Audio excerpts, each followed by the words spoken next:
estoy hasta los huevos ya, venga venid a por mí. Sé que os gusta mucho hablar, yo no paro de reír. Antes me pedían rap y eso es lo que yo les di. Ahora es mejor criticarme y dice mucho de ti. Estoy hasta los huevos ya, venga venid a por mí. Sé que os gusta mucho hablar, yo no paro de reír. Antes me pedían rap y eso es lo que yo les di. Ahora es mejor criticarme y dice mucho de ti, ¿sabes?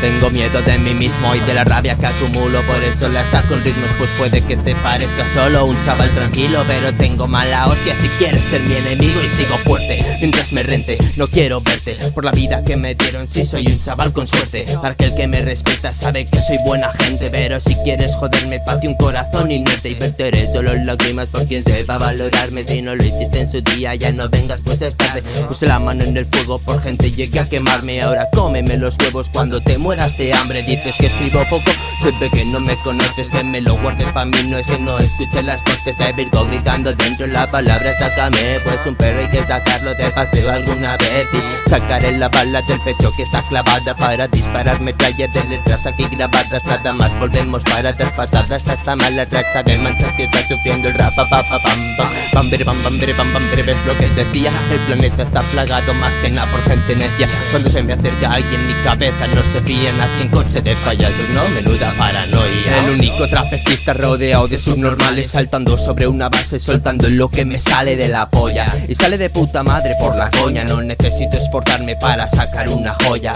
ZDK Records son 4 y solo canta uno, pero Seba está solito y yo estampa en el desayuno. Ahora entiendo lo que me pasa todas las mañanas, que me levanto y voy a vomitar por las arcadas. Mejor fuera que dentro dicen, pues toma mi rabia. Y también fuera de mi vida las personas que no cambian con los años, esas que solo quieren hacer daño, esos que en un principio te embaucan solo con engaños.